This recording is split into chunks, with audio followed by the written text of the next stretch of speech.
Have you ever noticed how in Hollywood movies all the villains are played by Brits? It's quite hard to tempt me to do commercials because I'm, always busy preparing my next film. But this just struck me as, a really great story and very funny, and like all good ideas, it hit at a truth. And I found myself sort of wondering, why is this cliche true? Why do Brits make such good villains? To get that cast, Mark Strong, Ben Kingsley, Tom Hiddleston, who are all famous for playing iconic bad guys, to get them to reference some of their own performances and their own attitudes to villainy, I thought was great fun. A villain is in control.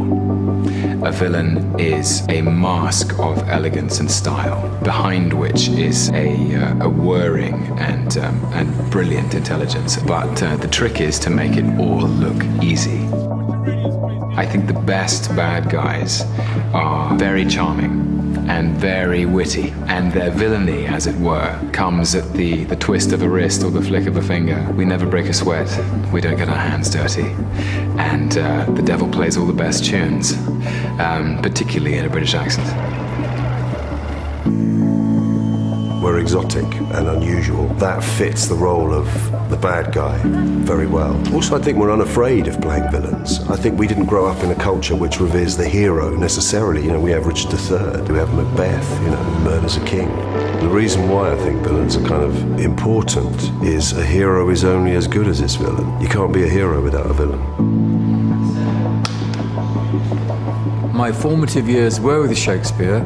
His villains are extraordinary, they're brilliant. They're so richly layered that a British actor finds it almost impossible to create a two-dimensional villain if he's explored our wonderful Shakespearean heritage.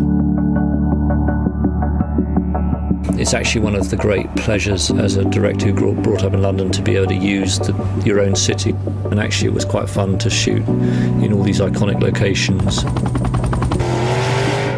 Pretty much all the action you see is done for real. The helicopter chasing the car is done for real, which kind of in a way gives you more latitude maybe to play on the humour at the same time. Mark Strong turned out to be incredibly impressive in doing his own driving with the Russian arm. He was true to his villainous character, and that he was completely calm about doing, manoeuvres. First thing I noticed about the car is the kind of roar of it.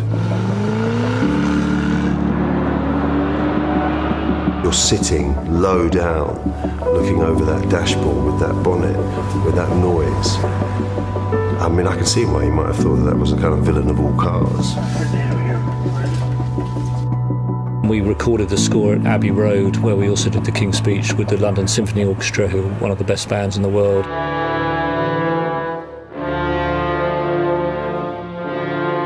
Alexandre Desplat did an amazing job creating a score that both referenced the tradition of sort of action movie scores, but also, of course, being Alexandre, come up with a really memorable melody.